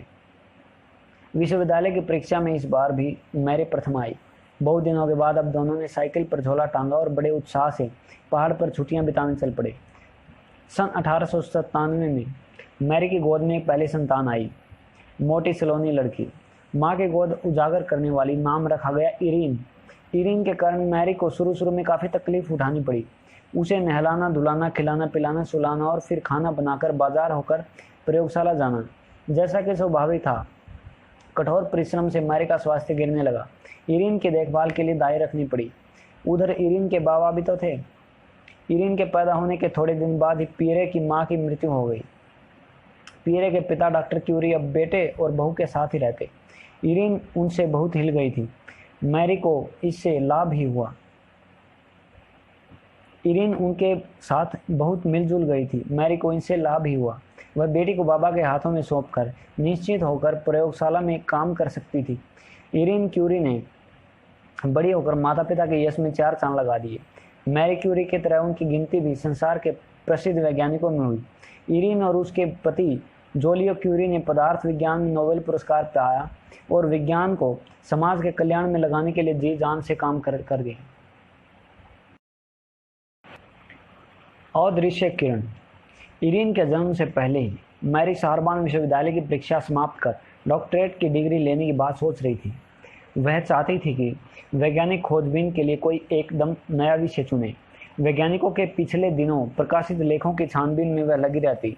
डॉक्टरेट की डिग्री प्राप्त करना कोई आसान काम नहीं था। इसके लिए ज़रूरी था कि किसी ऐसी चीज़ का पता लगाया जाए जिसकी पहले किसी को टो न मिली हो, या ऐसी गुत्थी को सुलझाया जाए जिसका अभी तक कोई हल न निकला हो। मैरी जिस प्रयोगशाला में काम करती थी उसके अध्यक्ष थे पियरे क्यूरी। सो खोजबीन का विषय चुनने में मैरी को सबसे अधिक सहायता मिली पियरे से ही। यह तो तुम जानते हो कि पियरे फ्रांस के एक बड़े वैज्ञानिक थे। पदार्थ विज्ञान में उनके ज्ञान और अनुभव की था नहीं थी। मैरी और पियरे दोनों बातें किया करते। क्या बातें किया करते? यह कि ऐसी कौन सी चीज़ है जिनके बारे में आदमी को आज तक कुछ नहीं मालूम। किसी ऐसी चीज़ का भेद पाना होगा जो न सिर्फ आदमी की जानकारी बढ़ाए बल्कि उसके काम भी आए। वैज्ञानिक क्षेत्र में उन दिनों रोज़ नए नए आविष्कार हो रहे थे। इन आविष्कारों को लेकर वैज्ञानिक दीवाने हो रहे थे। बहुत खोजबीन के बाद वैज्ञानिकों ने घोषणा की कि संसार में कुल मूल तत्व 92 हैं, और ये मूल तत्व ऐसे होते हैं कि चाहे जितना बांटो काटो, बारीक से बारीक भागों में विभाजित करो, उनकी प्रकृति, उनका मौलिक गुण नहीं बदलता। मैडम क्यूरी ने डॉक्टरेट की डिग्री के लिए जो विषय चुना और जो खोज उन्होंने की, उससे वैज्ञानिक जनता में बड़ी हलचल मची। उन्होंने सिद्ध कर दिया कि ऊपर बताए गए मूल तत्वों के अलावा और भी मूल तत्व हैं। इनके बारे में अभी तक किसी को कुछ नहीं मालूम था। इन्हीं दिनों हेनरी बेकरेल नामक पेरिस के एक अध्यापक ने रेंटजन किरण के बारे में लेख लिखा। उन्होंने एक नई किरण का पता लगाया। इस किरण का नाम एक्सरे रखा गया। एक्सरे का दूसरा नाम रेंटजन रे भी है। इसकी विशेषता यह है कि डॉक्टर लोग इसकी मदद से मानव शरीर के रक्त मांस को भेदकर चमड़े के नीचे की हड्डियों का भेद जान लेते हैं। जैसा कि स्वाभाविक था, इस किरण के बारे में वैज्ञानिकों ने बड़ा उत्साह दिखाया। इसी किरण के बारे में खोज करते करते बेकरेल को एक दिन पता चला कि यूरेनियम नाम की धातु से भी एक प्रकार की अदृश्य किरण निकलती है। कैसी अद्भुत किरण है यह! मैरी तो मुग्ध हो गई। बेकरेल की खोज के बारे में पियरे और मैरी में बड़ी गंभीर बातें हुआ करती। बेकरेल अभी तक केवल इतना ही कह पाए थे कि इस तरह की किरण मौजूद है। अब यह पता लगाना कि वास्तव में ये चीज़ क्या है, मैरी का काम था। अंत में फैसला हुआ कि इस किरण के बारे में खोजबीन को ही मैरी डॉक्टरेट की डिग्री का विषय चुनेगी। लेकिन कठिनाइयाँ बहुत सी थी। सबसे बड़ी कठिनाई यह थी कि इस विषय पर पुस्तकें नहीं थी, न ही इस विषय को कोई अध्यापक पढ़ाता था। बेकरेल महोदय केवल इतनी मदद कर सकते थे कि कह दें, हाँ, इस तरह की किरण मौजूद है। इस विषय पर खोजबीन के लिए प्रयोगशाला चाहिए थी, साज सामान चाहिए था। यह सब कौन जुटाएगा? बहुत कोशिश पैरवी और पदार्थ विज्ञान विभाग के अधिकारियों से विनय प्रार्थना करने के बाद मैरी के लिए विश्वविद्यालय की निचली मंजिल में एक सीलन भरा कमरा मिला। कमरा क्या था, फालतू गोदाम समझो उसे। दिमाग ठिकाने रखना और काम करना, दोनों बातें बहुत कठिन थी। यहाँ गर्मी में उमस और पसीने से बुरा हाल, जाड़ों में ठंड। प्रयोग के सूक्ष्म औजार काम में करें, लेकिन यह कोई मैरी की तपस्या में विघ्न डालने वाला नहीं था। एकचित होकर अपने औजारों से वह यूरेनियम के कण कण की जांच करती। ये औजार किसी और ने नहीं, स्वयं पियरे क्यूरी ने उसके लिए तैयार किया था। औजार बहुत पेचीदा न थे। अदृश्य किरण का एक विशेष गुण वैज्ञानिकों को खास महत्व का लगा। यूँ तो किसी गैस या हवा के भीतर से बिजली दौड़ नहीं सकती, लेकिन दौड़ भी सकती है अगर उसमें अदृश्य किरण पड़ जाए। तुम्हें पियरे वाले औजार के बारे में कुछ बता दूं? इन औजार में धातु की दो पत्तियां थोड़े से फासले पर बिठाई गई थी। इन पत्तियों के बीच जरा सी यूरेनियम रखने की देर होती और दोनों पत्तियों के बीच से निकलने वाली उसी अदृश्य किरण के कारण कितनी बिजली दौड़ रही है, इसका भेद भी बिजली मापने के यंत्र से मालूम हो जाता। बिजली के प्रवाह को मापकर अनुमान लगाया जा सकता था कि यह अदृश्य किरण कितनी शक्तिशाली है। मैरी सोचने लगी, क्या वह सोचने लगी कि यूरेनियम के सिवा किसी और धातु से भी इस तरह की किरण निकलती है या नहीं। उसने फैसला किया। फैसला यह कि संसार के सभी जाने पहचाने तत्वों को जांच कर देखेगी कि किसी और से ऐसी किरण निकलती है या नहीं। कितनी हिम्मत का काम था, सोचकर ही ताज्जुब होता है। घर गृहस्थी, पति, ससुर, बेटी, सभी से मैरी को अगाध प्रेम था। मैरी ने कभी अपने कर्तव्य में लापरवाही नहीं की और अब एक अज्ञात किरण को पकड़ने की उत्सुकता से उसके चेहरे पर नई चमक, आंखों में नई रोशनी आ गई थी। जितनी धातुओं का पता था सभी को मैरी ने जांच कर देखा। पता चला कि थोरियम नाम की जो धातु है उससे भी इसी तरह की अदृश्य किरण निकलती है। किसी धातु से अदृश्य किरण निकलने के गुण का नाम उन्होंने रखा रेडियो एक्टिविटी। लेकिन यह रेडियो एक्टिविटी दो ही धातुओं में क्यों? मैरी को उत्सुकता का ठिकाना न रहा। एक पल वह शांत न बैठ सकी। सीधी म्यूजियम पहुंची। जितने भी खनिज पदार्थ वहां थे सबकी परीक्षण करके वह देखेगी। इन खनिज पदार्थों में से बहुतों के गुण अवगुण का पता वैज्ञानिक लोग पहले से ही लगा चुके थे। मैरी को अब केवल उन्हीं पदार्थों की परीक्षा करनी थी जिनके रेडियो एक्टिव होने की संभावना थी। संभावना वाले ऐसे एक पदार्थ को चुनकर मैरी ने उसमें से यूरेनियम और थोरियम धातुओं को अलग किया और उसकी परीक्षा की। अलग अलग परीक्षा के बाद उन्हें शेष पदार्थ की परीक्षा की। मैरी आश्चर्य से हक्की बक्की रह गई। उसने बार बार परीक्षा की, कम से कम 20 बार। बड़ी आश्चर्य की बात है, यूरेनियम और थोरियम में जितनी है उससे कहीं ज़्यादा रेडियो एक्टिविटी इस पदार्थ में है।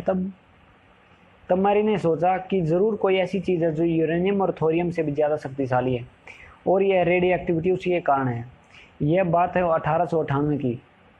मैरी ने एक वैज्ञानिक लेख लिखा। लेख में उसने घोषणा की कि पिच ब्लेंड और चारकोलाइट खनिज पदार्थों में यूरेनियम और थोरियम से अधिक, हाँ कई गुना अधिक रेडियो एक्टिविटी है।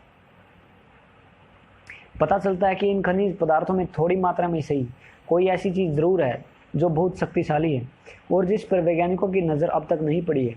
अब तो अपना खोजबीन का काम छोड़ पियरे भी मैरी के काम में हाथ बटाने लगे।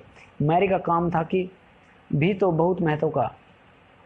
मैरी और पियरे को मिली जुली ताकत इस अनजानी चीज़ का पता लगाने में जुट गई।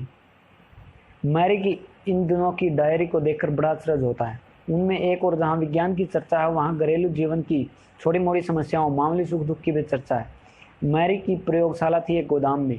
इस गोदाम का तापमान घटते घटते शून्य के निकट पहुंच जाता, तो मैरी मानव ठंड का मजाक बनाती हुई तापमान दर्ज कर उसके आगे 10 विस्मय सूचक चिन्ह बना देती। इरिन की उसके पास एक अलग डायरी थी। बिटिया की सभी बातें इस डायरी में लिख जाती। लो, दो एक जगह से पढ़कर तुम्हें सुनाई दूं। एक जगह लिखा है, इरिन हाथ उठाकर थैंक यू कहना सीख गई है, घुटनों के बल खूब दौड़ती है, तुतला तुतलाकर बोलती है। आगे की एक तारीख में लिखा है, नीचे की कतार में बाईं ओर इरिन का 7वां दांत निकल आया है। एक आध मिनट को अब खड़ी भी होती है।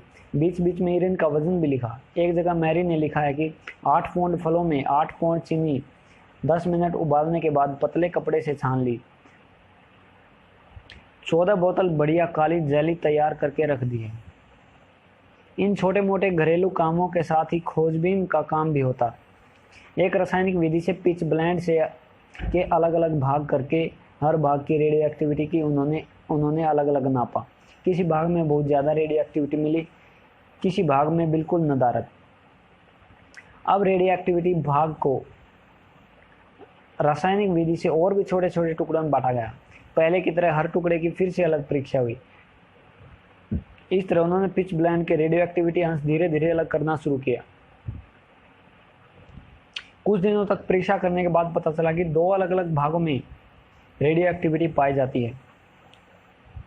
1898 का जुलाई महीना एक भाग शोध कर आखिर उस रेडियो एक्टिविटी तत्व को अलग कर लिया गया। क्या नाम होगा इस नवजात शिशु यानी इस शोध हुए तत्व का? पियरे ने मैरी से पूछा। हाँ, क्या नाम होगा? मैरी सोच में पड़ गई। बहुत सोचने पर उसे अपने देश के बारे में सोचा, गुलाम पोलैंड के बारे में सोचा। वह सोचती रही। सोच चुकने के बाद पियरे के कान के पास मुंह से ले जाकर धीरे से बोली, इसका नाम होगा पोलोनियम। उस साल के दिसंबर महीने तक उन्हें यह भी पता चल गया कि एक बहुत शक्तिशाली, बहुत रेडियो एक्टिव पदार्थ मौजूद है। हालांकि अभी तक वे उसे अलग नहीं कर पाए। उन्होंने इसका नाम लिखा रेडियम। इस अजनबी का नाम तो उन्होंने रख दिया, लेकिन कैसा है उसका चेहरा मोहरा, कैसा है उसका रंग रूप, यह कुछ पता न था। वैज्ञानिकों ने कहा, जब तक आंखों से न देखें, हाथों से न परखें, तब क्या मालूम कि वह है भी या नहीं। पियरे और मैरी ने अपने कार्य को अब आगे बढ़ाया। शोध कार्य के लिए जितने पिच ब्लेंड की रेडियम निकालने के लिए ज़रूरत थी, उतना खरीद पाना उनके बस की बात नहीं थी। यहाँ तो जैसे तैसे गृहस्थी खींची जा रही थी। खर्च इधर बढ़ाओ तो उधर तंगी, और उधर बढ़ाओ तो इधर तंगी। किस तरह खर्चा पूरा पड़ता? पिच ब्लेंड खरीदें तो कैसे? आखिर उन्हें एक बात सूझी। उन्होंने तय किया कि बोहेमिया के कारखाने से, जहाँ पिच ब्लेंड का प्रयोग किया जाता था, प्रयोग किया हुआ पिच ब्लेंड खरीद कर लेंगे। कारखाने वाले करते यह थे कि कांच बनाने के लिए पिच ब्लेंड से यूरेनियम निकालकर फिर उसे फेंक देते थे। सो जब कारखानों वालों ने सुना तो कहा कि गाड़ी का खर्चा देकर यहाँ फेंका फेंकाया सामान जितना चाहे उठा ले जाओ। बेशक गाड़ी का किराया जरूर देना होगा, लेकिन गाड़ी का किराया भी तो कम न था। दिन बदले हफ्तों में, हफ्ते बदले महीनों में, महीने बदले वर्षों में। लोहे के बड़े बड़े कढ़ाए, इन कढ़ाओं में मैरी उबालती पिच ब्लेंड, एक बड़ी लाठी से चलाकर शुद्ध करती उसे। मैरी और पियरे दोनों एक से एक नए प्रयोग करते। काम की धुन में नहाने धोने, खाने पीने की भी सुध न रहती। दोनों की आंखों में एक सपना समाया हुआ था। एक दिन पियरे कहे बैठे, मुझे आशा है उसका रंग रूप बहुत सुंदर होगा।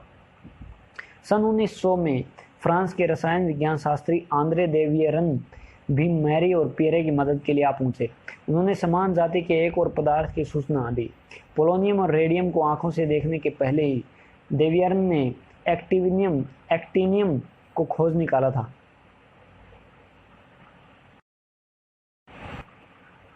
रेडियम का आविष्कार सन 1902 मैरी और पियरे को काम करते पूरे 3 साल 9 महीने हो चुके हैं। आखिर एक दिन दोनों ने पिच ब्लेंड के शुद्ध की अंश में कुछ चमकते कण देखे। आसमान में जैसे तारे चमकते हैं ना, वैसे ही अपने पूरे सौंदर्य सहित रेडियम मानव की पकड़ में आ गया था। मैरी और पियरे ने माप कर देखा, उसका परमाणु भार 226 था। अब तो पूरे वैज्ञानिक जगत ने पियरे और मैरी के सामने सम्मान में सिर झुका दिया। रेडियम के आविष्कार से वैज्ञानिकों को ऐसी अजीब अजीब बातें मालूम हुई, उन्हें तुम विज्ञान का जादू भी कह सकते हो। उन्हें मालूम हुआ कि रेडियम और दूसरे जिन रेडियोएक्टिव मूल तत्वों का पता लगा है, उनका एक और गुण है।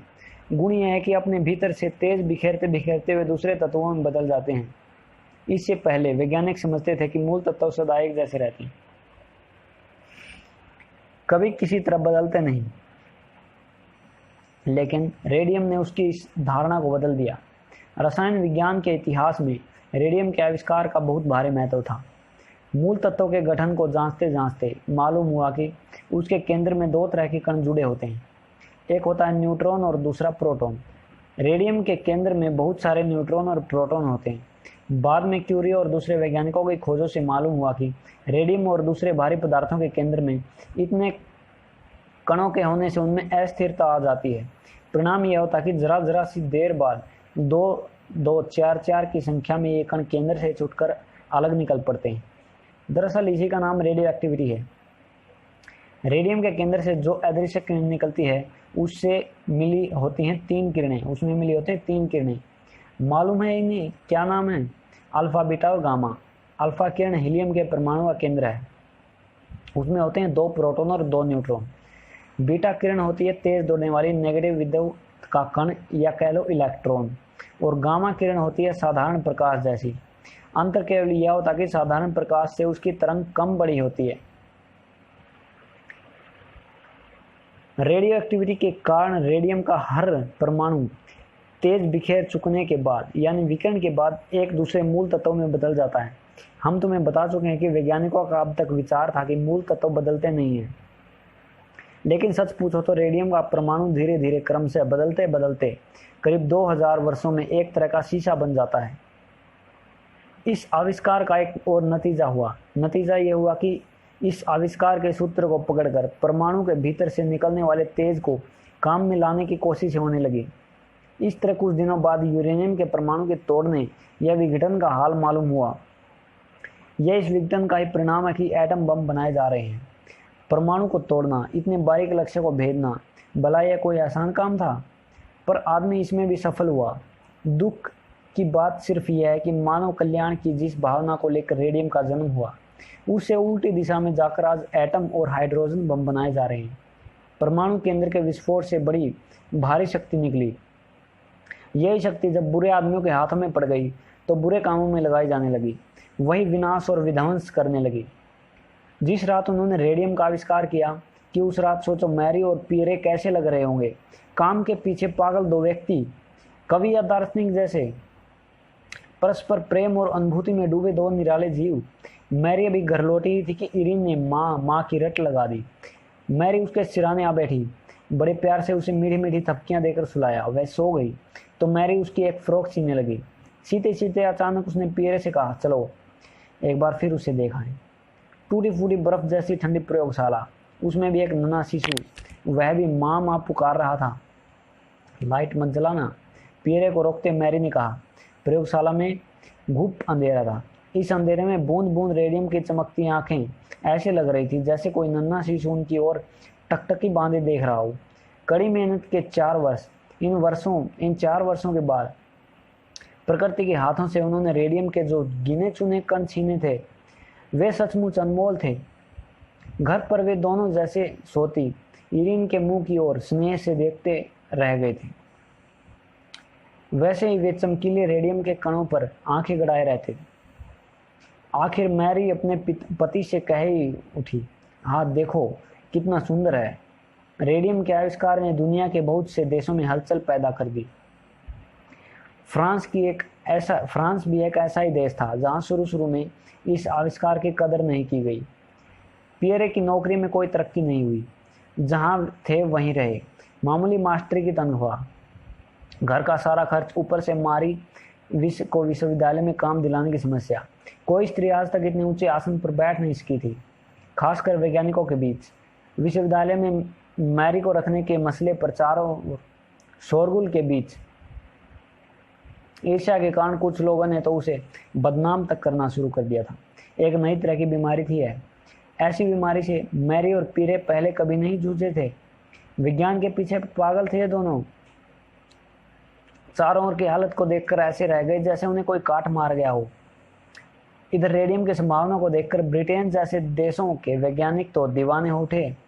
अब मालूम हुआ कि रेडियम यूरेनियम से 20 लाख गुना अधिक शक्तिशाली होता है। यह भी पता चला कि कैंसर नाम के रोग में कोई चीज कारगर हो सकती है तो वह रेडियम। मैरी और पीरे ने रेडियम तैयार करने का तरीका निकाला। अमेरिका और आदि देशों में रेडियम तैयार होने लगा। क्यूरी दंपत्ति ने जो तरीका निकाला था वही इस्तेमाल में लाया जाने लगा। मैरी और पीरे से जब इसके लिए अनुमति मांगी गई तो उन्होंने कहा, यह हमारी घरेलू संपत्ति तो है नहीं, जनगण के कल्याण के लिए ही हमने रेडियम का आविष्कार किया था। रेडियम बनाने का तरीका हम सारे अखबारों में छपवा देंगे जिससे सबके काम आ सके। मुनाफाखोर सेठों की तरह उन्हें रेडियम पर मुनाफा तो कमाना नहीं था। उन्हें पहला पुरस्कार मिला स्विट्जरलैंड से, इसके बाद इंग्लैंड से। इस बीच मैरी को डॉक्टरेट की डिग्री भी मिल गई। फ्रांस के अधिकारियों को आखिर इस साहसी लड़के का लोहा मानना ही पड़ा। मैरी को यूनिवर्सिटी में नौकरी मिल गई, लेकिन फ्रांस उनके आविष्कार के लिए उचित पुरस्कार देने को अब भी तैयार न था। सन 1903 10 दिसंबर को पदार्थ विज्ञान का नोबेल पुरस्कार बांटा गया। पुरस्कार का आधा भाग पियरे और मैरी को और आधा भाग बेकरेल को मिला। पियरे और मैरी का नाम सब और गूंज उठा। कितने गर्व की बात थी है। मैरी के बापू और भाई बहनों के लिए उनकी नन्ही मुन्नी मान्या आज उनकी गिनती संसार के सबसे बड़े वैज्ञानिकों में थी। संसार में सबसे पहले किसी स्त्री को ऐसा यश प्राप्त हुआ तो उसकी मान्या थी। लेकिन सब दिन एक समान नहीं होते। मैरी के जीवन में उलटफेर हुआ। उसकी गोद में एक और नन्ही गुड़िया आई, गुड़िया की तरह सुंदर सलोनी। नाम रखा गया ईव। जैसे तैसे दिन बीत रहे थे। यकायक एक दिन एक भीषण दुर्घटना घटी। एक दिन पीरे, वही पीरे जिनका मस्तिष्क नए नए विचारों की खान के समान था, विचारों में खोए सड़क पर चले जा रहे थे। यकायक एक बग्गी गाड़ी आई और उसका सिर उसके पहिए के नीचे आ गया। दुख के कारण मैरी पागल उठी। उसकी आंखों के सामने अंधेरा छा गया। कोई रास्ता सूझ नहीं रहा था। उसके सुनहरे संसार में अंधेरा फैलाकर पीरे मैरी के जीवन से सदा के लिए विदा हो गए। बेचारी मैरी अकेली रह गई। जीवन में अब उसे अकेले ही जूझना था। बड़ी लड़की इरीन और डॉक्टर क्यूरी के सहारे मैरी ने किसी तरह घर गृहस्थी को टिकाए रखा। इरीन भी माँ की तरह छोटी उम्र से विज्ञान के पीछे दीवानी थी। नन्ही मुन्नी ईव की तोतली बोली और इरीन की बातों से थोड़ा बहुत सुख मिलता। उसी के सहारे मैरी पियरे के अभाव को कुछ समय के लिए भूल जाती। पियरे की मृत्यु के बाद मैडम क्यूरी से कहा गया कि वह पेंशन ले ले, किंतु उन्होंने इनकार कर दिया। कहा, अभी मेरे काम करने की उम्र है, अभी से पेंशन क्यों लूँ। पियरे की मृत्यु से सारवान विश्वविद्यालय के अधिकारी भी संकट में पड़ गए। पियरे के शून्यासन पर कौन बैठे। कोई भी पुरुष वैज्ञानिक इतना योग्य नहीं था। अंत में पदार्थ विज्ञान विभाग का भार संभालने के लिए मैडम क्यूरी को ही बुलाया गया। इससे पहले सारवान विश्वविद्यालय में किसी भी विभाग पर इतना ऊंचा पद किसी महिला को नहीं दिया गया। मैरी का जिस दिन पहला व्याख्यान हुआ, हॉल में तिल रखने की जगह नहीं थी। झुंड के झुंड लोग यही सोचकर आए थे कि शायद कोई नाटकीय घटना घटेगी। मैरी ने हाल के कदम रखते ही छात्रों पर एक नजर डाली।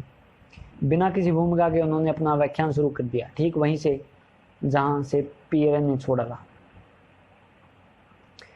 बहुत निराश होकर लौटना पड़ा उन लोगों को जो ये सोच कर आए थे कि पति के आसन पर बैठते ही दुख से कातर मारे अपने को संभाल न पाएगी। मैरी ने व्याख्यान दिया, विद्युत की गठन, परमाणु के विश्लेषण और रेडियो एक्टिव पदार्थों के बारे में। बहुत सी नई नई बातें बताने के बाद वह जैसे शांत और स्वाभाविक भाव से हॉल के भीतर गई थी वैसे ही बाहर आ गई। मैरी अब बहुत व्यस्त रहती थी। लड़कियों को पढ़ाना, प्रयोगशाला में काम करना, सारबान में छात्रों को पढ़ाना, अपने बगीचों और घर गृहस्थी की देखभाल, एक नहीं हजारों काम। ऊपर से एक और धुन 24 घंटे उस पर सवार रहती। कौन सी धुन? धुन यह कि पियरे की याद में एक बहुत अच्छी प्रयोगशाला बनाई जाए। Marie Curie. पति की मृत्यु के बाद पुराना मकान छोड़कर मैरी ने शहर के बाहरी इलाके में छोटा सा मकान लिया। दूर रहने से शहर जाने के लिए उन्हें तड़के गाड़ी पकड़नी पड़ती। शाम को घर लौटते लौटते अंधेरा हो जाता। माँ के अनुपस्थिति में दोनों लड़कियां क्या करेंगी? इसका इंतजाम मैरी पहले ही कर जाती थी। शनिवार, इतवार या छुट्टी के दिन या ऐसे किसी और दिन मैरी बेटियों के साथ साइकिल पर घूमने निकल जाती। वह चाहती थी कि उनकी बेटियां भी खूब स्वस्थ और साहसी बने। प्रयोगशाला में भी काम जोर शोर से जारी था। इन्हीं दिनों एक अचंभे की बात हुई। मैरी और देवियरन ने रेडियम को ठोस धातु के रूप में बदल दिया, किंतु एक बार ऐसा हो गया जो तो दोबारा फिर न हो सका। बाद में वह या कोई और रेडियम धातु का रूप न दे सका। 1991 में मैरी को फिर नोबेल पुरस्कार 1911 में मैरी को फिर नोबेल पुरस्कार मिला, इस बार रसायन विज्ञान पर। क्या देश और क्या विदेश! हर जगह, हर एक की जुबान पर मैडम क्यूरी का नाम था। इतने पर भी मैरी पुरानी मान्या बनी रही, लजीली और भावुक लड़की। प्रचार से बचने के लिए सदा उपाय करती रहती। सुनो, एक दिलचस्प घटना सुनाऊं। एक बार एक संवाददाता मैरी के पास आया और उसे पूछा, क्या आप बता सकते हैं मैडम क्यूरी कहाँ हैं? जी अभी अभी मैंने उन्हें उस ओर जाते देखा है। एक और इशारा करके मैरी ने संवाददाता को चलता किया। मैरी अब एक घड़ी भी चैन से न बैठ पाती, दिन भर काम में व्यस्त रहती। इसी समय उनकी मातृभूमि से पुकार हुई। पोलैंड के वार्सा नगर में तेजक्रियता संबंधी एक प्रयोगशाला बनाई जाने वाली थी। मैरी से कहा गया कि इस प्रयोगशाला का भार उन्हें ही संभालना होगा। मैरी ने सोचा, अगर फ्रांस छोड़कर चली जाती हूँ तो पियरे की स्मृति में जिस प्रयोगशाला को बनाने के अब तक सपने देख रहे हूँ वह कभी न बन पाएगी। इतने दिनों की साध मन में ही थी, मन में रह जाएगी। पोलैंड से आया निमंत्रण अस्वीकार कर दिया। अब उनसे कहा गया कि फ्रांस से ही वह उस प्रयोगशाला का संचालन करे। हाँ, उसके उद्घाटन के समय अवश्य पहुंच जाए। उद्घाटन के समय मैरी वहां पहुंच गई। अपनी मातृभाषा में पहली बार उन्होंने वैज्ञानिक विषय पर भाषण दिया। देश के लोगों ने दोनों हाथ उठाकर उनका अभिनंदन किया। बहुत दिनों बाद छुट्टियां बिताने के लिए मैरी बेटियों के साथ स्विट्जरलैंड गई। कितना अच्छा लगता है झोला लटकाए हुए पहाड़ी रास्तों पर घूमना। लड़कियों को भी पहाड़ पर चढ़ना सिखाना था। इन्हीं दिनों सुप्रसिद्ध वैज्ञानिक आइंस्टाइन भी स्विट्जरलैंड में मौजूद थे। पहाड़ी रास्तों पर घूमते घूमते आइंस्टाइन मैरी को सापेक्षता के सिद्धांत के बारे में बताते रहे। पियरे की मृत्यु के बाद उनकी याद में एक प्रयोगशाला बनवाने का सपना मैरी बहुत दिनों से देख रही थी। 1914 के जुलाई महीने में उनका सपना पूरा हो गया। पेरिस की भूमि पर प्रयोगशाला का विशाल भवन गर्व से सिर उठाए खड़ा हुआ था। सामने रंग बिरंगे फूलों का मनोहर बगीचा था। उसी में मैरी के हाथों लगाया हुआ गुलाब का पौधा भी था। इसी बीच छिड़ गया युद्ध के कारण प्रयोगशाला का भवन तैयार होने पर भी प्रयोगशाला 4 साल तक बंद रही। मैरी के साथ काम करने वालों में से एक को छोड़कर बाकी सब युद्ध के मोर्चे पर चले गए। एक्सरे की मशीनें उन दिनों मिलती न थी। बहुत कम अस्पतालों में एक्सरे का इंतजाम था। एक चलती फिरती एक्सरे गाड़ी तैयार करके मैरी ने फ्रांस के महिला संघ से रुपयों की मांग की। मैरी के प्रयत्नों और महिला संघ के दान से फ्रांस में पहली एक्सरे गाड़ी तैयार हुई। जर्मन सेना अब बढ़ते बढ़ते पेरिस के निकट आ पहुंची थी। लगता था कि पेरिस अब गया। फिर भी मानो मैरी पेरिस छोड़ना नहीं चाहती थी। उन्होंने सोचा, अगर मैं स्वयं पियरे की प्रयोगशाला पर पहरा देती रही तो जर्मन लूटपाट मचाने को साहस न करेंगे। हाँ, अगर उन्होंने यहाँ किसी को देखा नहीं तो एक भी चीज न छोड़ेंगे।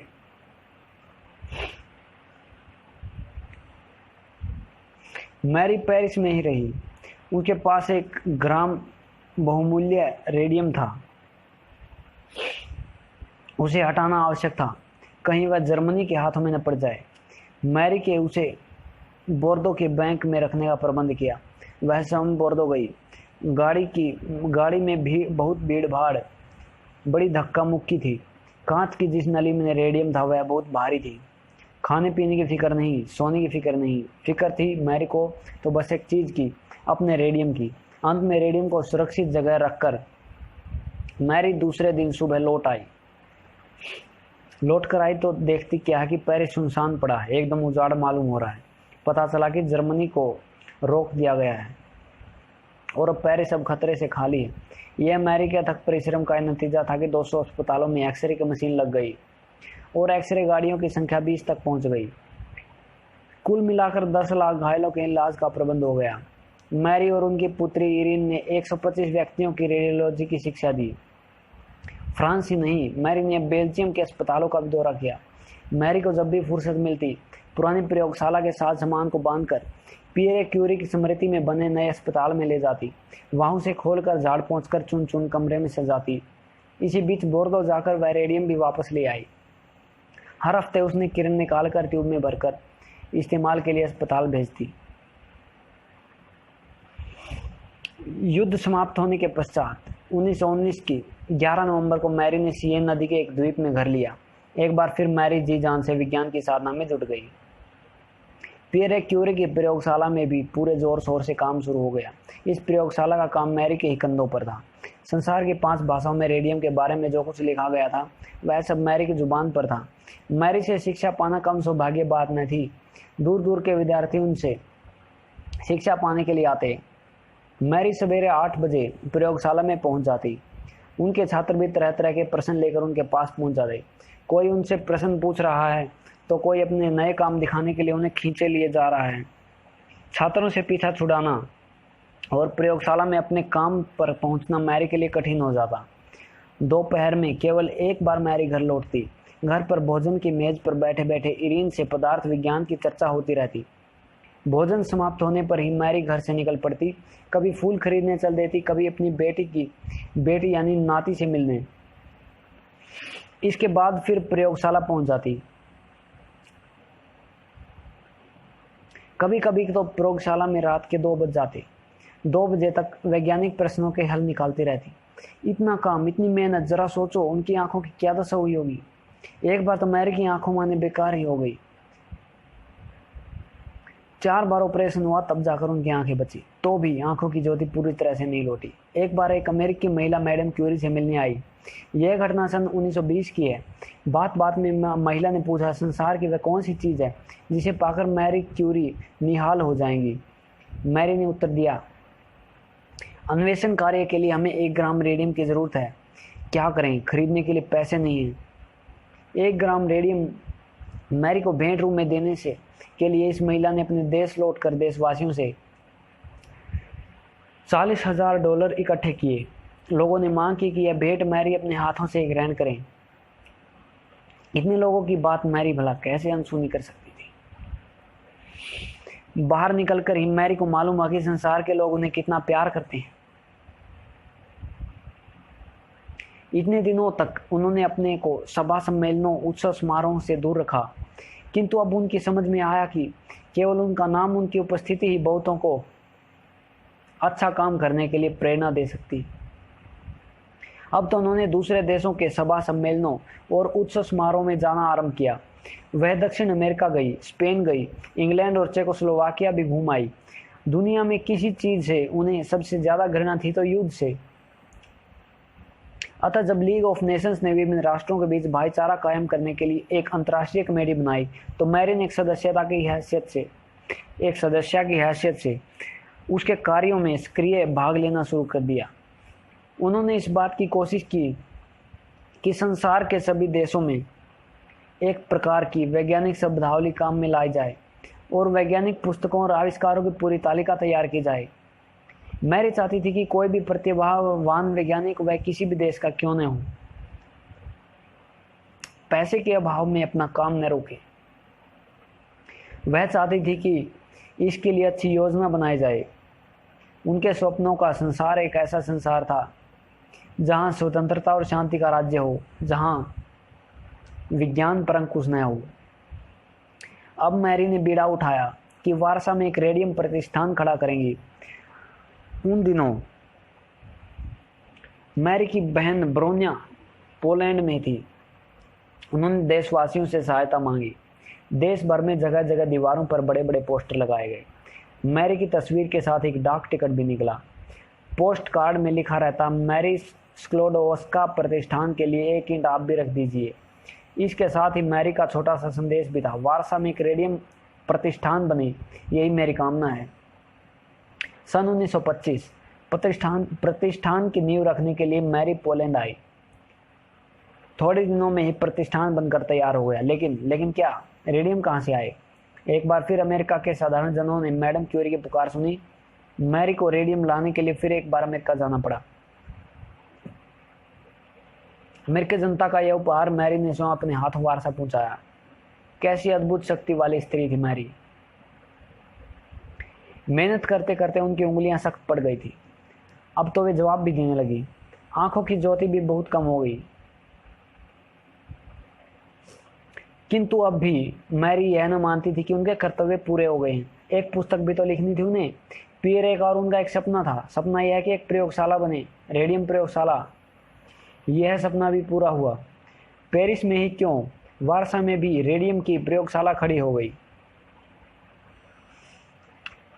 सोमान्या की खुरदरी मेहनती उंगलियों ने अब कलम संभाली।